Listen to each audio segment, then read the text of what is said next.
तो फ्रेंड्स आज हम लोग सुगम विज्ञान क्लास 8 का चैप्टर नंबर जो आपका 11 है, तो इसमें हम लोग अति लघु देख चुके हैं और अब हम लोग देखेंगे लघुत्तरीय प्रश्न। तो चला पहले चलो सब्सक्राइब करके बेल आइकन प्रेस कर दे ताकि आने वाला वीडियो का नोटिफिकेशन सबसे पहले आप तक पहुंच जाए और वीडियो को ज़्यादा से ज़्यादा शेयर करें। ठीक है, तो और कमेंट जरूर करें ताकि वीडियो जल्द से जल्द आए। यहाँ पे देखिए पहला नंबर क्वेश्चन है, धक्के या खिंचाव के द्वारा वस्तुओं की गति की अवस्था में परिवर्तन के दो दो उदाहरण देना है। ठीक है, धक्का देकर और या फिर खींचकर। तो यहाँ पे आंसर इसी में दिया हुआ संकेत में। ठीक है, तो वो यही आंसर होगा। बस आपको अगर लिखना होगा तो लिख सकते हैं, धक्के या खिंचाव के द्वारा वस्तुओं की गति की अवस्था में परिवर्तन के दो उदाहरण इस प्रकार है। तो यहाँ पे धक्के के द्वारा पहले गति की अवस्था में परिवर्तन के उदाहरण है। तो पहले क्रिकेट में बल्लेबाज द्वारा गेंद पर जोर से हिट लगाने पर गेंद की गति बढ़ जाती है, तो हिट लगाता है वो धक्का देता है। ठीक है, ये समझ सकते हैं। फुटबॉल में खिलाड़ी द्वारा पेनाल्टी किक लेने से फुटबॉल स्थिर अवस्था से गति की अवस्था में आ जाता है। ठीक है, जब उसको मारा जाता है तो ठीक है। अब खिंचाव के द्वारा गति की अवस्था में परिवर्तन, तो यहाँ पे उदाहरण है, देखिए रस्सी कसी का जो खेल होता है आपने देखा होगा, रस्सी एक दूसरे के विपरीत दिशाओं में खींचा जाता है। तो ये खिलाड़ियों का एक दूसरे को खींचना, तो सभी अपनी ओर खींचते हैं। ठीक है, और बाल्टी द्वारा कुआं से पानी निकालना, ये सब। नेट बल से आप क्या समझते हैं, यानी परिणामी बल जिसको बोलेंगे। तो यहाँ पे बोला कि उत्तर में है, जब किसी भारी वस्तु पर एक ही दिशा में लगाए गए बल जुड़ जाते हैं तो इसे परिणामी बल बोलते हैं। जैसे बड़ा सा भारी सा वस्तु होगा, तो अगर वो ज़्यादा भारी होगा तो अकेला इंसान उसको ठेल नहीं पाएगा, तो अगर दो चार व्यक्ति उसको ठेल रहा है तो वो सभी का बल ऐड हो जाएगा। ठीक है, जुड़ जाएगा और उसी को परिणामी बल बोलेंगे। ठीक है, तो बहुत सारे लोग लगेंगे तो ही वो उसमें परिवर्तन आएगा। ठीक है, तो जो जिस बल से वो परिवर्तन हुआ तो वो जो भी ऐड हुआ ना उसको परिणामी बल बोलेंगे। ठीक है, तीसरा बोला किसी वस्तु पर लगने वाला बल कब संतुलित होता है। तो परिणामी बल का मतलब क्या हुआ कि अगर सभी की ओर परिणामी जितना भी बल, मतलब इधर से खींच रहा है इधर से खींच रहा है। ठीक है, तो इधर से चार पांच आदमी खींच रहा है, इधर से भी पांच आदमी खींच रहा है, तो दोनों अगर एक ही बल से खींच रहा है, अर्थात जो परिणामी बल होगा, मतलब इसकी जो परिवर्तन होने की जो भी संभावना है वो शून्य होगा। ठीक है, मतलब ऐसा समझ सकते हैं ना कि इसका जो परिणामी परिणामी का मतलब क्या है, ये जो भी खींच रहा है तो जिससे ये परिवर्तन होगा, ये भी खींच रहे जिससे, तो यहाँ पे परिणामी बल जो होगा वो शून्य होगा। ठीक है, मतलब ना तो इधर खिंचाएगा ना तो इधर खिंचाएगा। तो इस अवस्था में क्या होगा, तो जैसे कि यहाँ पे आंसर बोला कि जब किसी भारी वस्तु पर एक ही दिशा में लगाए गए बल जुड़ जाते हैं ना तो उसको परिणामी बल बोलते हैं। ठीक है, और संतुलित बल जैसे इसी से रिलेटेड है ना, ये परिणामी बल यहाँ पे शून्य रहेगा। ठीक है, किसी वस्तु पर लगने वाला बल संतुलित होता है जब वस्तु पर कार्य कर रहे दो बलों का जो परिणामी बल है, दो बलों का, एक इधर से उधर से, तो ये बल जो होगा यदि शून्य हो। ठीक है, इसी को बोलेंगे हम लोग संतुलित बल। कब होता है, तो ये इस समय होता है जब संतुलित बल शून्य हो, मतलब परिणामी बल शून्य हो। किसी वस्तु पर बल के लगने के क्या क्या प्रभाव हो सकते हैं, तो बल के कई प्रभाव होते हैं। ठीक है, तो किसी वस्तु पर बल के लगने से कई कई तरह के प्रभाव पड़ सकते हैं। पहला, उसके गतिशील किया जा सकता है। कोई वस्तु अगर स्थिर, उसको गतिशील किया जा सकता है बल के द्वारा। ठीक है, गतिशील हो तो गति को मंद या फिर हम लोग ज़्यादा यानी कि तीव्र भी कर सकते हैं। ठीक है, तीसरा, उसकी गति की दिशा को बदला भी जा सकता है। ठीक है, अगर वो उस दिशा से आ रहा है तो हमको उस दिशा, मतलब दिशा बदल सकते हैं। ठीक है, उसके आकृति में परिवर्तन लाया जा सकता है। तो कोई भी अगर वस्तु बल से हम लोग अगर जो आकार में परिवर्तन होने वाला जो वस्तु होगा, जैसे बैलून हो गया। ठीक है, तो इस प्रकार से और कैसे वस्तु उसको बल के हम लोग मतलब बल से आकृति में परिवर्तन कर सकते हैं। ऐसे दो उदाहरण दीजिए 55 नंबर, जिनमें लगाए गए बल द्वारा वस्तु को आकृति में परिवर्तन हो जाए। ठीक है, दो उदाहरण देना। तो पहले यहाँ पे तो आंसर दिया हुआ, जब कोई आदमी किसी गद्दे पर बैठता है तो गद्दे की आकृति में परिवर्तन हो जाता है, और दूसरा में दोनों हाथों के बीच में फूले हुए गुब्बारे को रखकर दबाने से गुब्बारे की आकृति बदल जाती है। ठीक है, सिक्स में पेशीय बल। तो पेशीय बल बल के लगने के कोई दो उदाहरण। पेशीय बल जैसे हम लोग अगर कोई भी जिम वगैरह करते हैं तो वो भी हो सकता है, और बहुत सारे ऐसे काम होते हैं पेशीय बल के द्वारा, जैसे बैलगाड़ी खींचता है। ठीक है, तो वो भी होता है। जैसे यहाँ पे पेशीय बल के लगने वाले दो उदाहरण इस प्रकार है। पहला, टमटम को खींचने के लिए घोड़े द्वारा लगाया गया बल पेशीय बल है। ठीक है, श्वसन प्रक्रिया जो हमारा अंदर जो होता है, ठीक है, तो ये भी एक पेशीय बल के कारण ही संभव होता है। तो श्वसन क्रिया को पेशीय बल ही संभव बनाते हैं, मतलब ऐसे भी बोल सकते हैं पेशीय श्वसन क्रिया पेशीय बल के द्वारा ही होता है, ऐसा भी बोल सकते हैं। ठीक है, अब यहाँ पे सातवां है कि घर्षण क्या है। इसमें तीन तरह के क्वेश्चन है, और यह कब और क्यों लगता है, स्पर्श बल से आप क्या समझते हैं। तीन तरह के क्वेश्चन पूछा, तीनों का आंसर देना। पहले तो घर्षण क्या है, तो घर्षण एक बल है जो दो तलों के बीच सापेक्षिक स्पर्शी गति का विरोध करता है। ठीक है, स्पर्शी गति का विरोध करता है। तो घर्षण क्या है, तो जब दो तलों के बीच, दो तल जैसे एक ये है और एक ये है, ठीक है, दो है, तो ये दो तल ये जो हुआ ना सापेक्षिक स्पर्शी गति का विरोध करता है। ठीक है, और अगर ये इसको मूवमेंट किया जाए एक दूसरे पे तो इस यहाँ पे जो बल होगा वो होगा घर्षण, यानी जो विरोध उत्पन्न होगा। ठीक है, इसको बोलेंगे हम लोग घर्षण। ठीक है। तो घर्षण बल तब लगता है जब किसी पिंड को अन्य पिंड पर गतिमान किया जाता है। ठीक है, एक पिंड को दूसरे पिंड पर, जैसे ये है और इसको अगर हम इस पर गति करेंगे तो यहाँ पे घर्षण बल लगता है। ठीक है, तो ये कब लगता है? तो जब एक पिंड को दूसरे पिंड पर गतिमान किया जाता है या प्रयास किया, मतलब गतिमान करने का प्रयास। शायद ऐसा भी हो सकता है कि गतिमान ना हो, मतलब वो ज़्यादा भारी हो तो वहाँ पे घर्षण बल ज़्यादा होगा।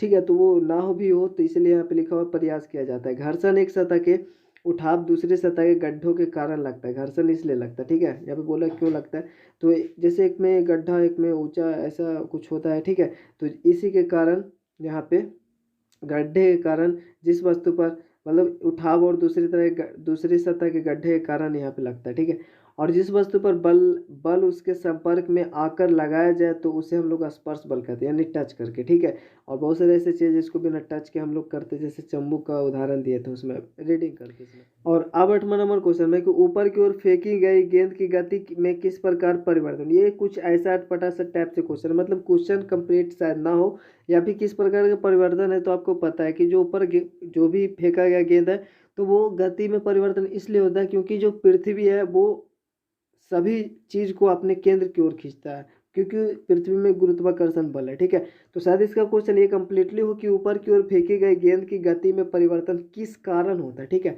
या फिर किस बल के कारण होता है, ऐसा। ठीक है, तो हम लोग इसमें लिखेंगे कि ऊपर की ओर फेंकी गई गेंद की गति में परिवर्तन पृथ्वी के द्वारा लगने वाला गुरुत्वाकर्षण के कारण होता है। ठीक है, 9 नंबर में गुरुत्व बल क्या उदाहरण देकर समझाना है। तो किसी वस्तु को पृथ्वी जिस बल से अपनी ओर आकर्षित करती है ना, उसी को हम लोग गुरुत्व बल कहते हैं। ठीक है, उदाहरण में ऊपर फेंकी गई गेंद का नीचे आना, टूटी हुई पत्ती का नीचे गिर जाना। ठीक है, और 10वां का भी संकेत में आंसर दिया हुआ, निम्नलिखित स्थिति में बल लगाने वाले कारक, जो बल लगाने वाले कारक होते हैं। ठीक है, और जिस वस्तु पर बल लग रहा है उसको लिखना, मतलब उनको पहचानिए। प्रत्येक स्थिति में जिस रूप से बल का प्रभाव दिखाई दे रहा है उसे भी लिखना है। ठीक है, मतलब बल का प्रभाव मतलब वो मतलब मूवमेंट हो रहा है या फिर आकृति में बदलाव हो रहा है, जो भी हो। ठीक है, जैसे पहला में रस निकालने के लिए नींबू के टुकड़ों को उंगलियों से दबाना। तो देखिए यहाँ पे बल कौन लगा रहा है? उंगली लगा रहा है। ठीक है ना, तो सबसे पहले उंगलियां लिखा हुआ है।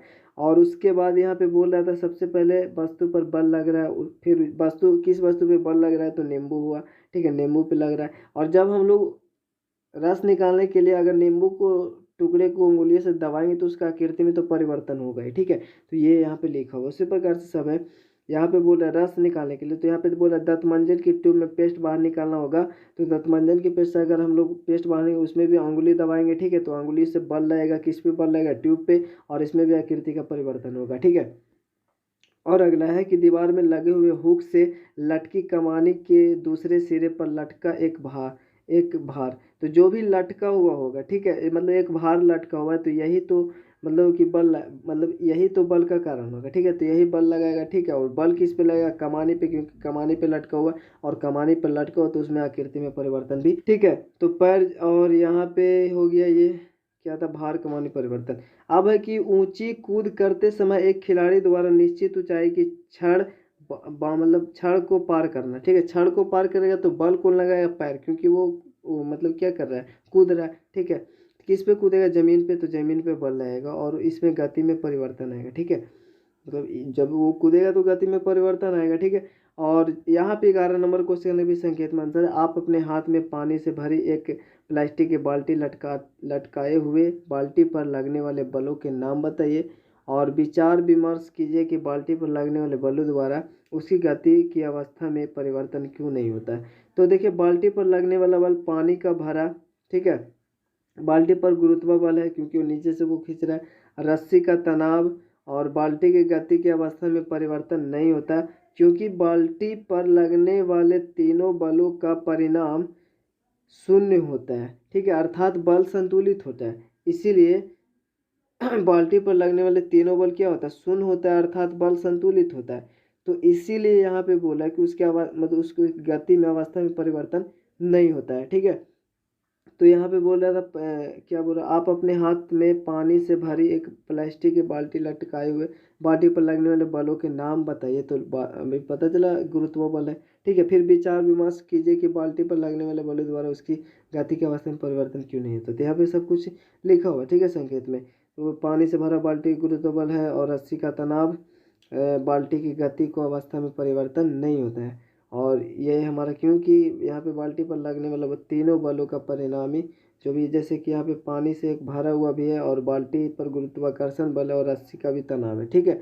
तो ये 3 तरीके का है। तो यहाँ पे बाल्टी की गति अवस्था में परिवर्तन नहीं होता क्योंकि तीनों का जो परिणामी बल है ना वो शून्य है। एक तो हम लोग उसको खींच रहे हैं, नीचे से भी खींच रहा है, ठीक है, मतलब गुरुत्व बल भी खींच रहा है, मतलब जितना बल से वो खींच रहा है उतना बल से वो लटकाया हुआ भी है, ठीक है, इस प्रकार से। तो 12 यहाँ पे किस उपग्रह को इसकी कक्षा में प्रमोचित करने के लिए किसी रॉकेट के ऊपर की ओर प्रक्षेपित किया गया। प्रमोचन मंच को छोड़ने के तुरंत बाद रॉकेट पर लगने वाले 2 बलों के नाम बताइए। तो देखिए, रॉकेट पर लगने वाले बल नीचे की ओर गुरुत्व बल या रॉकेट से निकलने वाले गैस द्वारा रॉकेट पर ऊपर की ओर लगाया गया प्रतिक्रिया बल है। तो ये संकेत में दिया हुआ यही आंसर होगा। आपका क्वेश्चन फिर से एक बार देख लिए, किस उपग्रह को इसकी कक्षा में प्रमोचित करने के लिए किसी रॉकेट को ऊपर की ओर प्रोचित किया गया। प्रमोचन मंच को छोड़ने के तुरंत बाद रॉकेट पर लगने वाले 2 बल का नाम, यहाँ पे तो 2 बल का नाम लिखा हुआ है। तो पहला गुरुत्व बल जो है वो लगाता है और रॉकेट से निकलने वाला गैस होता है ना वो ऊपर, उसको ऊपर की ओर मतलब जाने देता है, ठीक है, ऊपर की ओर लगाता है बल, ठीक है। तो ये 2 है, 2 तरीके का प्रतिक्रिया बल है। और यहाँ पे दाब के 2 व्यवहारिक उपयोग बताइए। तो देखिए, दाब को 2 व्यवहारिक उपयोग इस प्रकार से, पहला गीली मिट्टी में ट्रैक्टर आसानी से गुजर जाता है क्योंकि देखिए पीछे के चक्कों को टायर काफ़ी चौड़े होते हैं, ठीक है, जब चौड़ा होगा तो दाब कम पड़ेगा, ठीक है। ड्राइंग पिन अगर आपने देखा होगा तो ड्राइंग पिन का ऊपर का जो माथा होता है वो चौड़ा होता है, क्यों होता है, जिससे उससे गाड़ते समय अगर हम लोग उसको गाड़ेंगे उसमें तो अंगूठे पर कम दाब लगे, ठीक है, क्योंकि वो चौड़ा है तो यहाँ पे दाब कम जाएगा, ठीक है। माथा पे अगर हम लोग कोई सामान लेते तो बीच में कुछ गोल सा रख लेते ताकि वो चौड़ा हो जाए और जो भार पड़े वो कम पड़े, ठीक है, दबाव कम पड़े। और यहाँ पे 14 नंबर क्वेश्चन में, एक प्रयोग द्वारा सिद्ध करे कि हवा दाब डालती है। अब देखिए, इसको हम लोग यहाँ पे क्लिप के द्वारा भी समझेंगे कि जब पानी को उबाला जाता है, ठीक है, तब पानी को उबालेंगे तब यहाँ पे एक टीन का आपका डब्बा होगा, तब भाप के साथ कनस्तर के अंदर की हवा भी बाहर निकल जाती है, तो वो गर्म होगा, ठीक है, देख रहे हैं यहाँ पे खोलते हैं इस प्रकार से, तब वो उसका भाप बाहर निकलती है। और ढक्कन जब बाहर उस प्रकार से उसको हटा के रख देंगे, ठीक है, और ढक्कन को बंद कर देंगे, ठीक है। ढक्कन बंद करने पर कनस्तर के अंदर पानी और भाप की तरह भाप ही रह जाता है, अंदर तो सिर्फ पानी और भाप है, वो गर्म पानी। तो भाप कनस्तर की दीवार पर, ठीक है, जो भाप होगा वो जो भी डिब्बा होगा उसके दीवार पर बाहर की ओर उतना ही दाब डालती है जितना बाहर बाहर का हवा भीतर की ओर लगाती है, ठीक है। पानी डालकर ठंडा करने पर अंदर का अधिकांश भाप संघातित हो जाएगा, ठीक है। अब जितना बल वो अंदर से लगा रहा है उतना बाहर से भी लगा रहा है, ठीक है। वैसे यहाँ पे देख रहे हैं क्योंकि अंदर जो है वो अब भाप के रूप में है, ठीक है, पहले पानी था तो अब वो हल्का हो चुका है तो इसलिए थोड़ा बहुत यहाँ पे पिचक भी रहा है। लेकिन देखिए यहाँ पे जैसे ही अगर हम लोग पानी डालेंगे, ठीक है, पानी डालकर ठंडा करने पर अंदर का अधिकांश जो भाप होगा वो संघटित होकर होकर पानी बन जाता है, फलस्वरूप बाहर की हवा के दाब के कारण कनस्तर पिचक जाता है, आप देख सकते होंगे। तो जैसे पानी डाला वो अंदर का जो भाप था वो पानी बन गया, मतलब अंदर से बल वो हट गया तो बाहर वाला बल उस पर हावी पड़ गया, ठीक है, तो वहाँ पे वो चिपक जाता है, मतलब पिचक जाता है, ठीक है। तो इससे क्या पता चला कि जो बाहर का हवा था वो भी दबाव डालता तभी तो पिचका। तो इन प्रयोग से स्पष्ट है कि हवा दाब डालती है, ठीक है। और इसमें कुछ आवाज़ भी होता है तो आप इसको करके भी देख सकते हैं, वैसे मत कीजिएगा। यहाँ पे देखिए, 15 समुद्र की गहराइयों में जाने के लिए गोताखोरों की विशेष प्रकार से पोशाक की आवश्यकता क्यों पड़ती है। तो समुद्र के तल पर जो दाब है समुद्र की सतह की अपेक्षा अत्यंत ही अधिक होता है, ठीक है, समुद्र के तल पे नीचे, इसलिए गोताखोरों की विशेष प्रकार के पोशाक का उपयोग करना पड़ता है जिससे उनके शरीर पर अत्यधिक दाब का दुष्प्रभाव ना पड़े, ठीक है।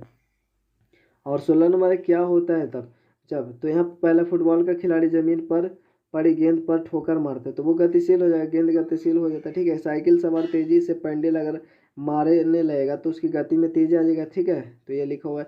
गतिशील साइकिल पर ब्रेक लगाएगा तो उसकी गति धीमा हो जाएगा, मतलब कम हो जाएगा, ठीक है, ब्रेक। एल्युमिनियम के टुकड़े को हथौड़े से पीटा जाएगा तो उसकी आकृति में परिवर्तन आ जाएगा। तो इस प्रकार से था, तो ये खत्म हो जाता है।